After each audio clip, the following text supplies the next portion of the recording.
And we're back for PTV special coverage of the World Economic Forum in Southeast Asia 2014.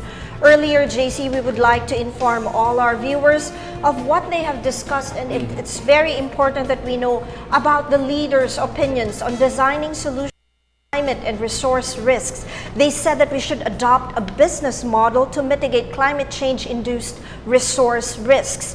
And one of the more important and interesting topics is who should take the lead when it comes to adopting this business model of from waste to wealth. And there were some panelists who said that we need entrepreneurs in government, and the spirit of entrepreneurship should be in government. However, there must be a total perspective that is sound. And according to one of the speakers, they said that wrong government policy is the real culprit. Wrong government policy is the real enemy and not corruption, because corruption is actually the product of the adoption of wrong policies. Also, in another simultaneous session taken regarding education entrepreneurship nexus, they said that we must bring business closer to the schools and other industries, because building business, according to them, is a good thing. We should breed creativity, and creativity also breeds income and breeds good entrepreneurs. With regard to global citizenship, they also said that we should build a very sound public-private partnership. What I noticed, JC, with all these sessions, they all boil down to adoption of good governance policies. And reforms, JJ. But in fact, we have so much to say about these things, but right now we will bring you to a session that was held earlier this morning. It was the Agricultural Transformation in East Asia session. Please watch this. The arable land, and we can maybe open up more new lands, but the data shows that the arable land on Earth is approximately 1,540 million hectares. And between now and 2050, there's no more land. There's probably 80 million hectares left to be had. So that's 4 to 5%. You can say we want to, on the same plot of land, plot more as a way to solve it. But that doesn't solve the problem. It probably contributes, again, 4 to 5% of the need. So over 90% of the need of the increased food production are going to come from increasing yield. Now, the factors that are against this would be twofold. One, urbanization. As cities go urbanized, they actually want to use more land for urbanization purposes. And they also attract many people from the farm sector into the cities for industrialization. So that goes against what we are trying to do here in terms of producing more food. The second thing is also a very important factor, that is that I hear yesterday that there are 57, age 57 is the average age of the Philippines farmers. And so we are having some challenge of getting younger people coming into the farm sector.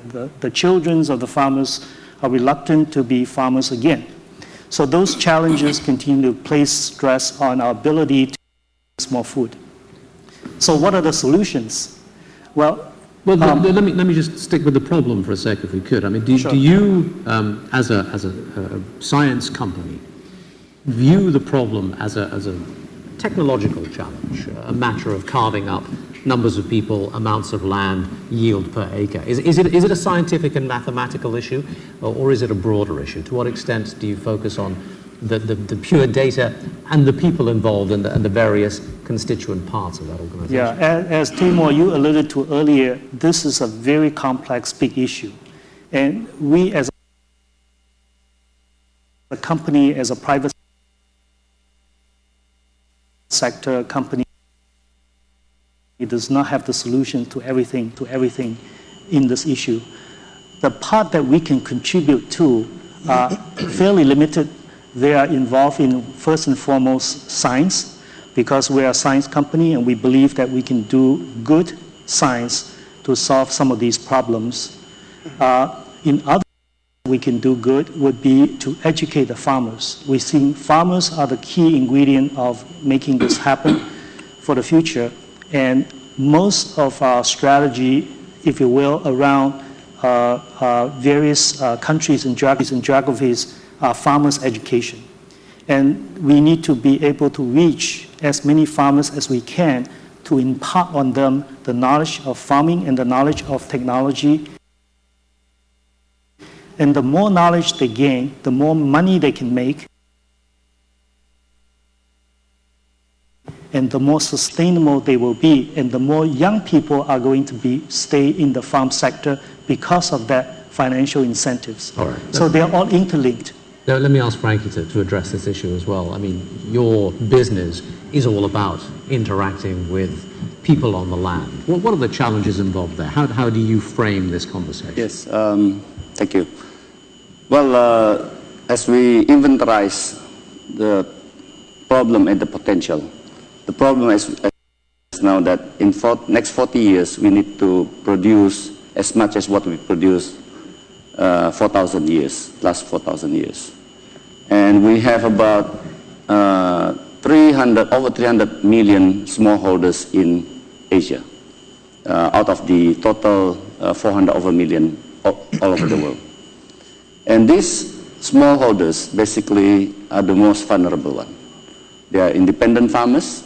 They are all what we are discussing here, the technology availability, the ICT, is not being given the right time, and they don't have that sophistication to adopt this.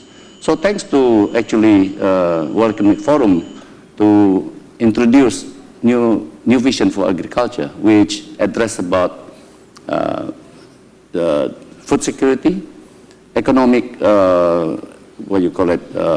opportunity, and the environmental issues, environmental sustainability. So this actually can be all come together with the model that we have already introduced in Indonesia, so-called Partnership for Indonesia Sustainable Agriculture.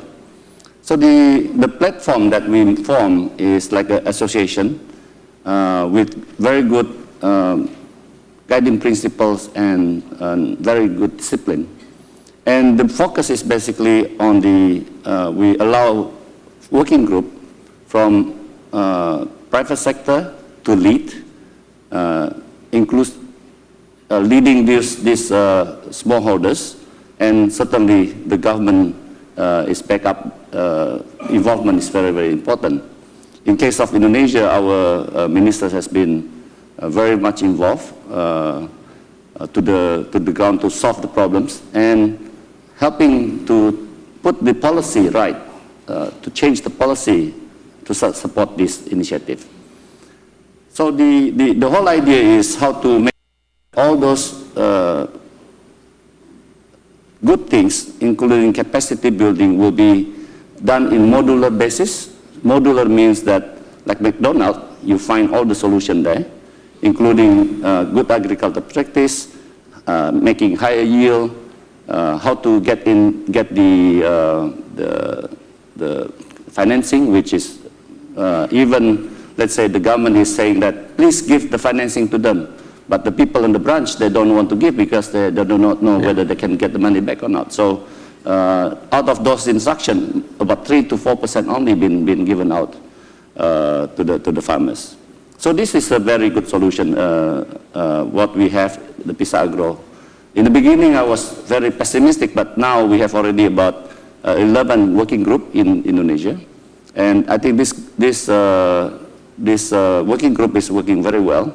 And we have, every quarter, we have all this working group presenting their progress in these three matters. We said 20 in increasing in yield, 20 increasing in the income of the farmers, and 20% is reducing of the emission. That prioritization of, I guess, outcomes is a very important part of policy setting, and something that really needs to be addressed, because I'm sure that different people have different ideas of what those priorities should be. Let's put that on hold for a moment. We'll take a short break and come back and talk about that in just a second.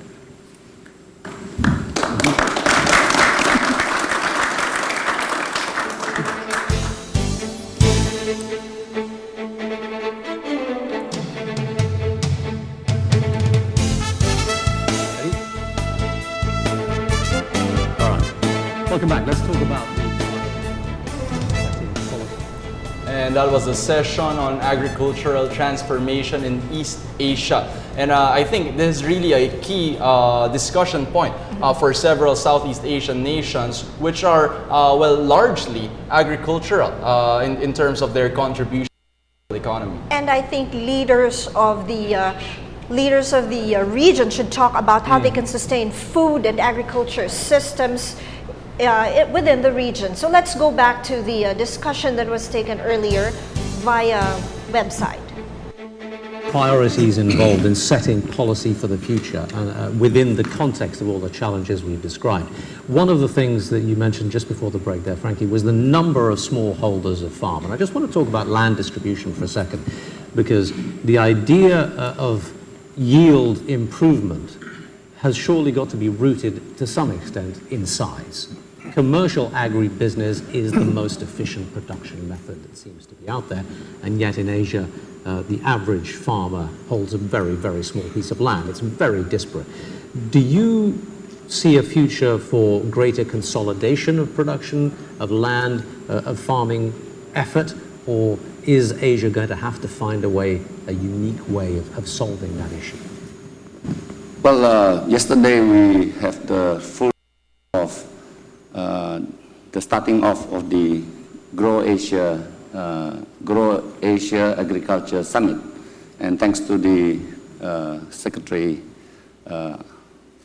was very hosting this event. And basically we have few examples that from the Philippine points of view, they have we learned something that they have small what you call it the farmers holding small farm, but they get it, aggregate that together, it becomes like an enterprise. So they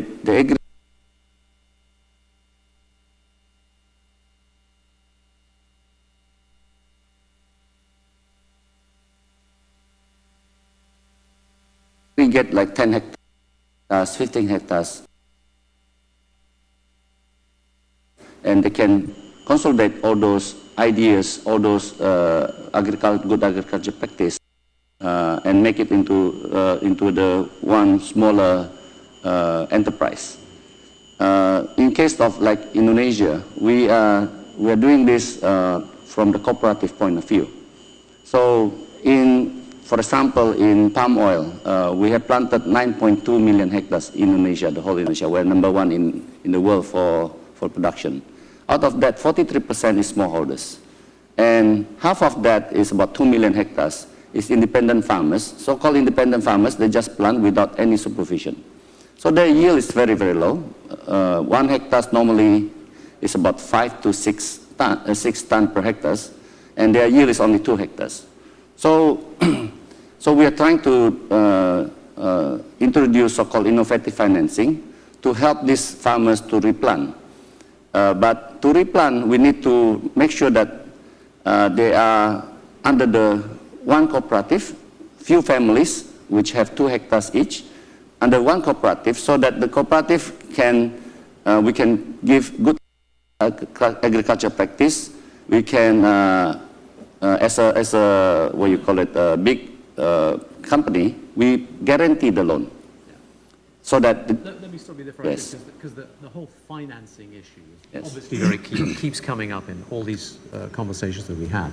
So we'll give that its own time for a second. But let me, Estrella, ask you for your perspective on that relationship with the farmers and what we've been talking about here. Yes, actually, I would like to respond to your question about the land consolidation. Our collective thought for us in the Asian Farmers Association, we need to organize ourselves into clusters, commodity associations, or commodity or cooperatives, because the cooperatives, either production cooperative, marketing cooperative, or multi-purpose cooperative, they will be our vehicle, our instrument, so that we can do production enhancement, we can do linkage to the market, we can do food processing and value addition to our products, and we need the support of government in terms of policies for incentives for cooperatives, incentives for social enterprises, especially led and directed by farmers. These are the issues involved, but have you seen such a cooperative model working somewhere? Is there a template?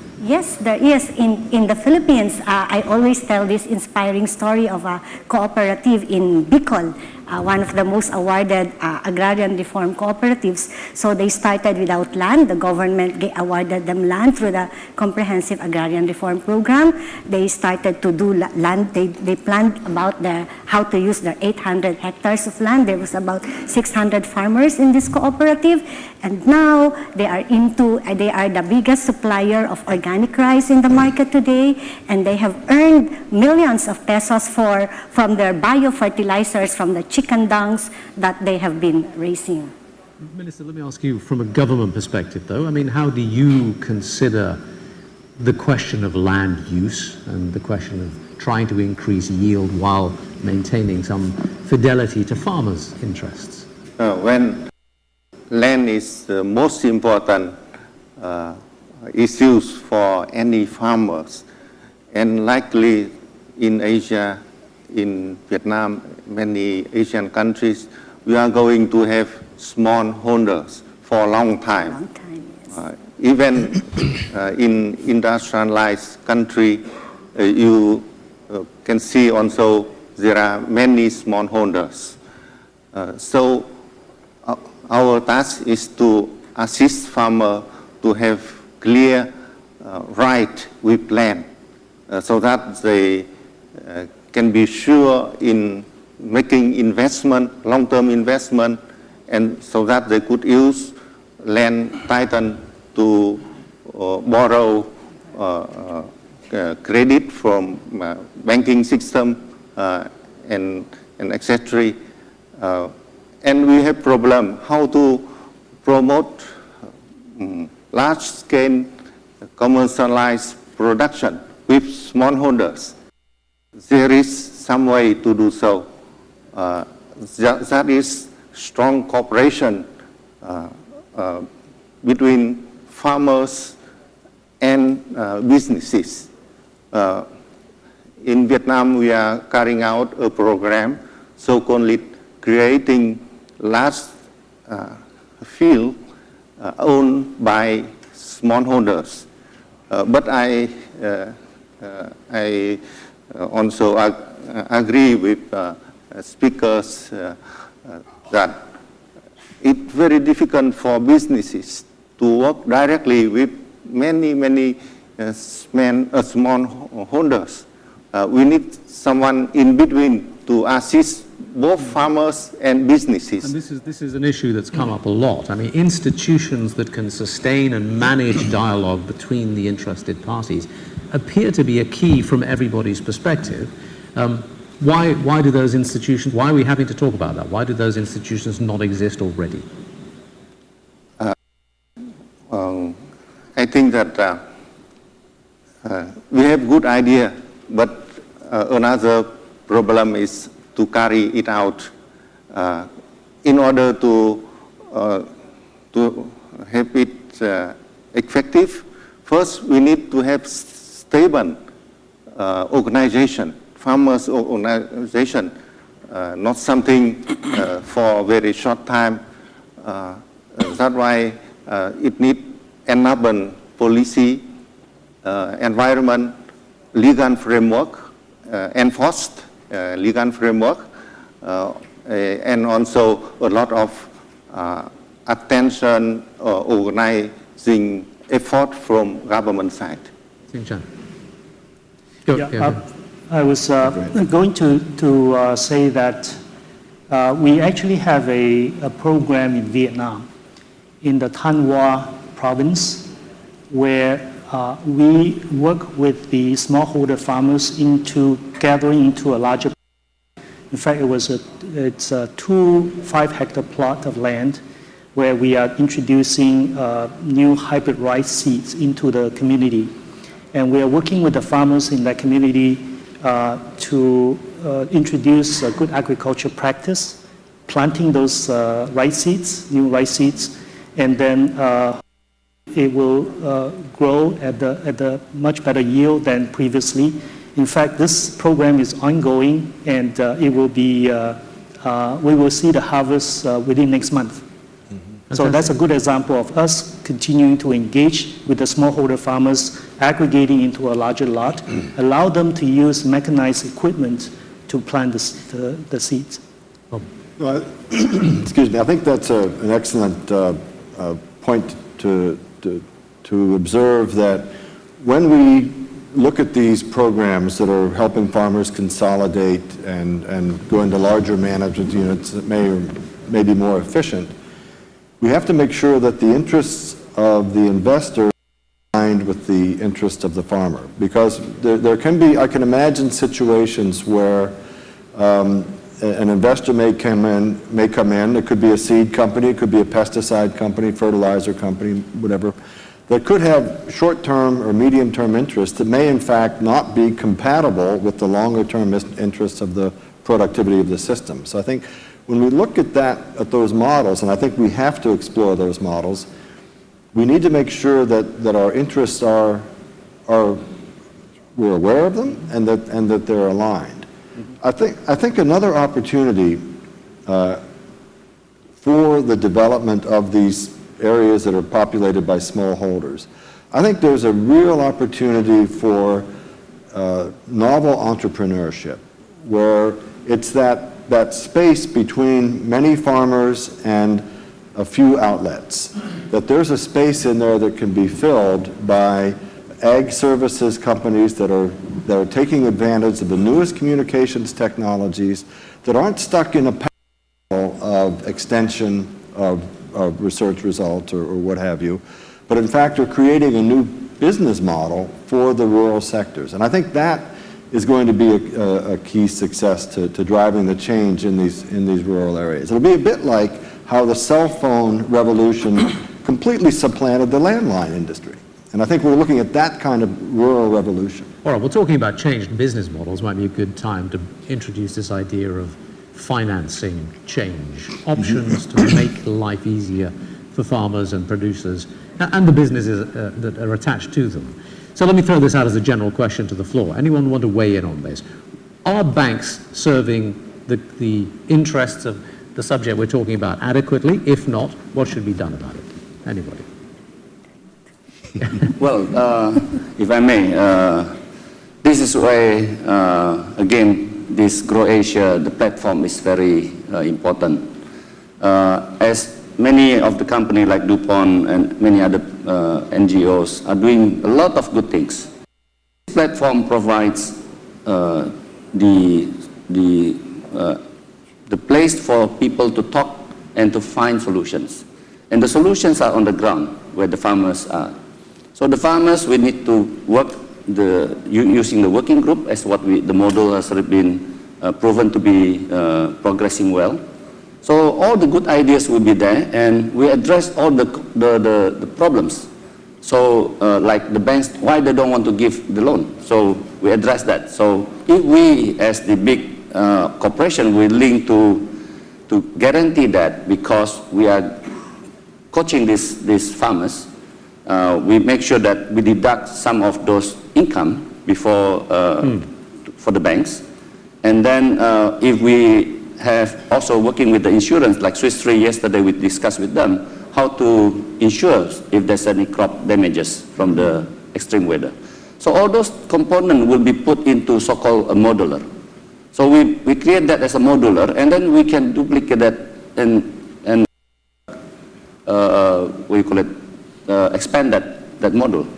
Minister, what does the Vietnam government think about? I remember that yesterday one of the Philippines agricultural ministry representatives was saying what we're trying to do is cut out the practice of farmers having to turn to middlemen for usurious loans in order to try and stop income leaking out into financial transactions.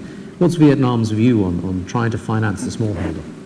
In Vietnam, we are trying very hard to provide credit to farmers, and the volume of credit has been increasing very fast. That have very strongly developed agriculture for last almost 3 decades.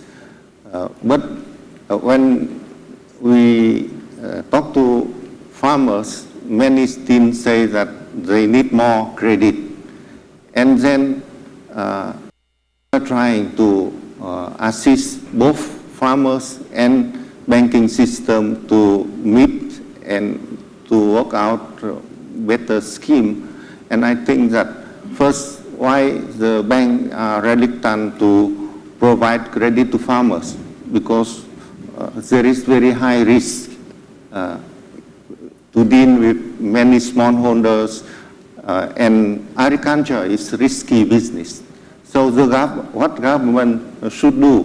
One is to take measure to reduce risk in agriculture, say to prevent diseases, to build up infrastructure, to to cope with drought or flood, and also to work with market to have more stable prices and things like that. But at the same time, to assist farmers to have better cash flow. And I think that insurance need to be improved as well. Okay, you mentioned drought and floods. A nice point to jump off into the issue of climate change. I started off by saying this is probably the biggest challenge of all. And after this, we'll come to the floor for some questions for you guys. But let me just I'll throw it out again, just for anybody who wants to pick it up, because I don't know where to begin with the issue of climate change. I mean, it seems that we've only just even got to the point where the majority of the world is willing to accept that we need to act. So having got to that point now, how do we act? For the farmer, for the agricultural community, for the challenges that we've been talking about?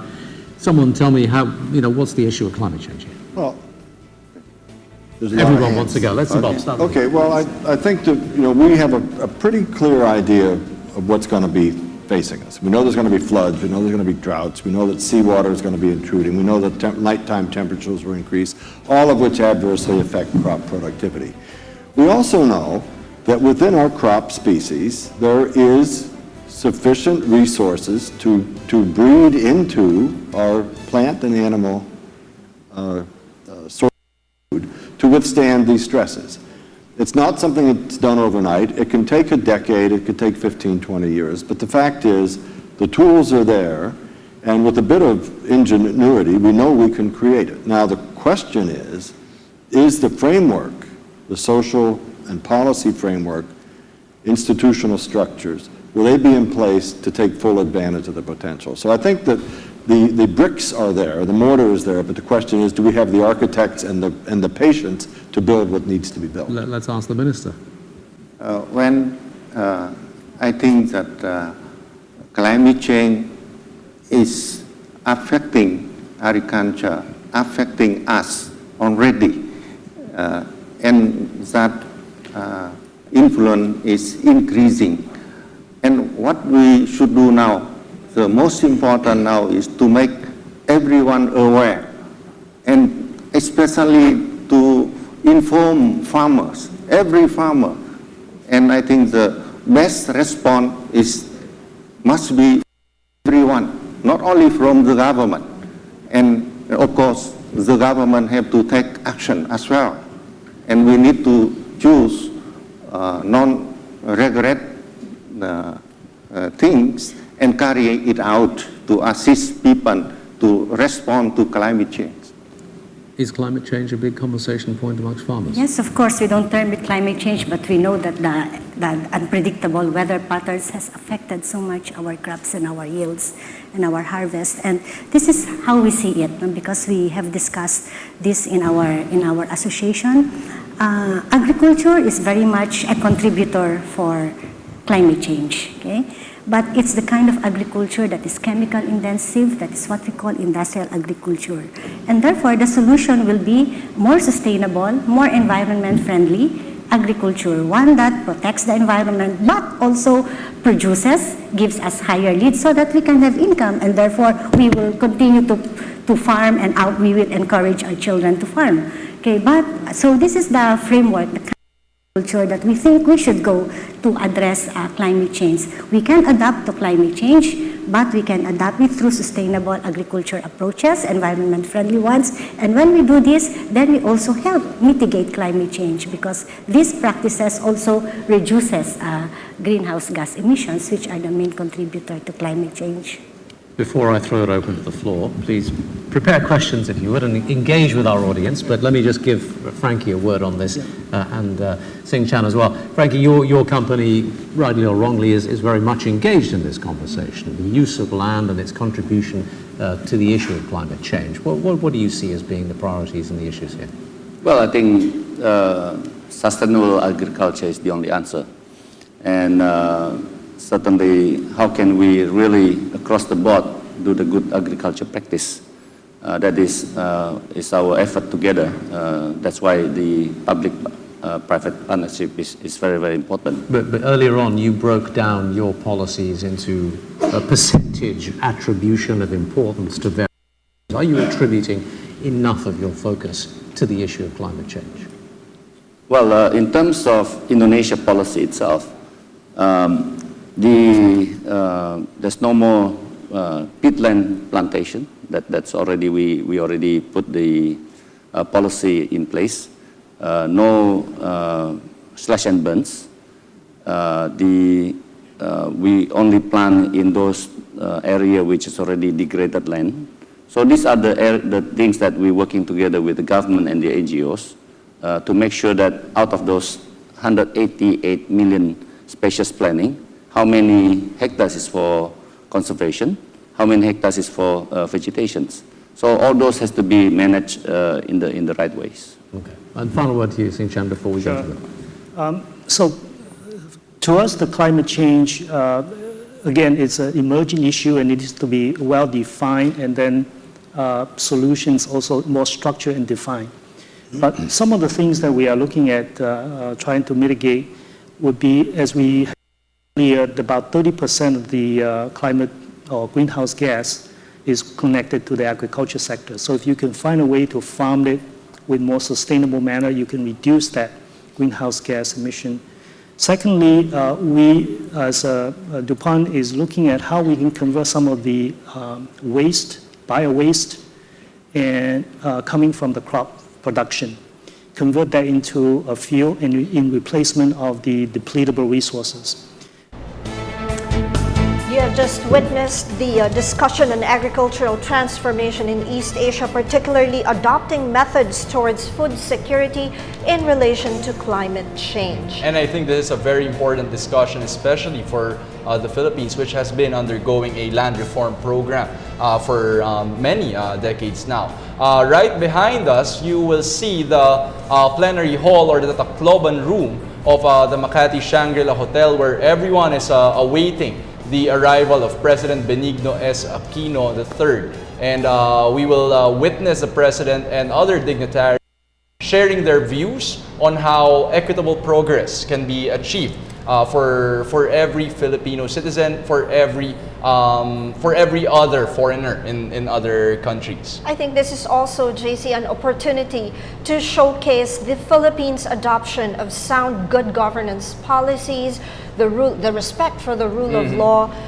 gender equality, and also with regard to our economic policies that we are currently adopting. Specifically, I think the President will also try to showcase our moves towards improving the infrastructure of the Philippines, particularly the roads and the bridges that we are currently considering to build. As we have said earlier, JJ, this is really practically the apex of the economic boom of the Philippines. So this is the symbolic or the symbolism of how much the Philippines has grown throughout the 4 years that President Aquino has been in office and under the reforms of the Aquino administration. So this hopefully will not just be the peak but will also start up several other efforts, not just from the government, but as they have said earlier, from our previous discussions,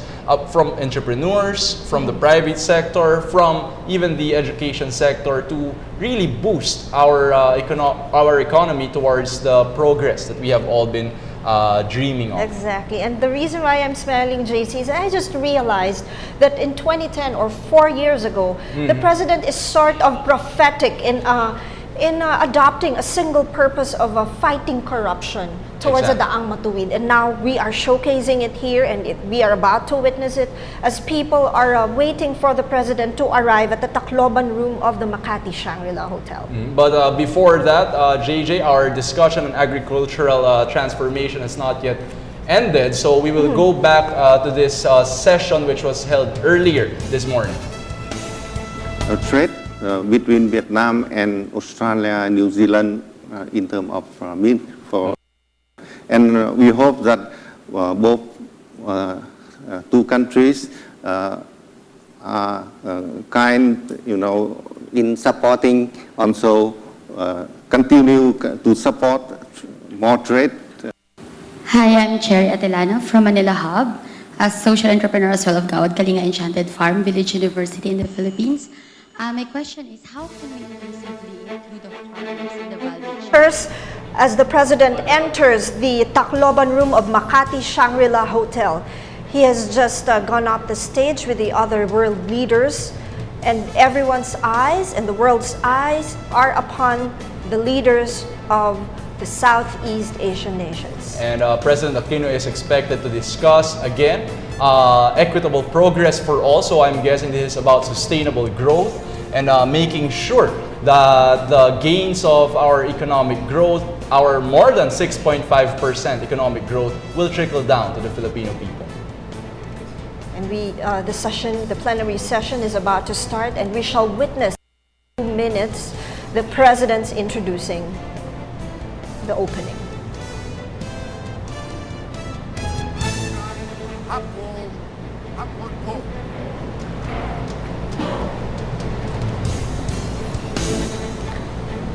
Everybody's being introduced right now, and as everyone take their seat, they are quite expecting a number of discussions that they may have with the leaders of the Southeast Asian nations and what they plan to sustain the growth of the region. If our viewers remember, His Excellency Nhan Thun, Vice President of Myanmar. Welcome. A cordial welcome also to you, the members of the government, all the dignitaries here in the room, and particularly to our friends, the members and partners and constituents of the World Economic Forum. Aquino, 1 year ago, you participated at our East Asia, the World Economic Forum on East Asia. And we were all impressed by what you told us about your reforms, the successes of your reforms. Now we are here to see firsthand what has been achieved and what will be achieved. And I'm sure we all will leave here this place deeply impressed. Such a great potential.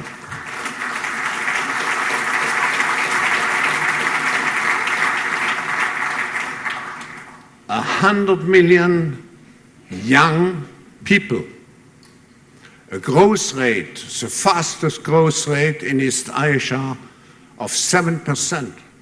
And let's not forget, this is achieved the biggest hurricane which ever hit lands last November.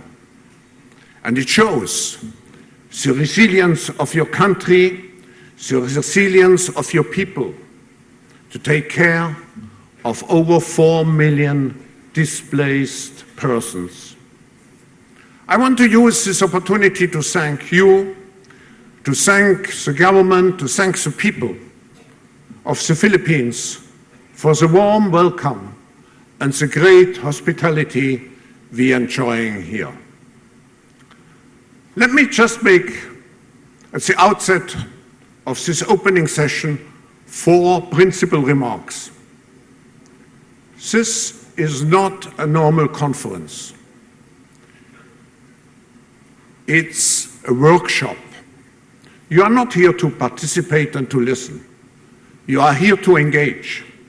And Mr. President, I can tell you, having participated in some of the sessions, we want to create a real contribution to your country and to the East Asian region, to ASEAN, in such areas like fighting corruption, like creating a sustainable agriculture, like fostering gender parity, like using all the potential in the 3 areas which you mentioned last year in Myanmar: agriculture, tourism, infrastructure. I should also felicitate you on the progress your country has made in terms of the many parameters: competitiveness, information technology readiness, and so on. So please engage. It's a great opportunity. The second remark concerns the composition of the audience here. I'm pleased to see that we are here not only leaders in government, political leaders, but all business leaders, but that we have a strong participation of civic society, of social entrepreneurs, and of the young generation. It's the young generation which will build the future. And I'm also pleased to note that what we are doing here is observed not only by you here in the audience, but by a larger public, because we want to integrate everybody by the televised sessions, but also by the use, the comprehensive use of social media. This is also not a political meeting. It's a meeting devoted to social progress, economic development. But of course, we need political stability. We need peace in order to advance.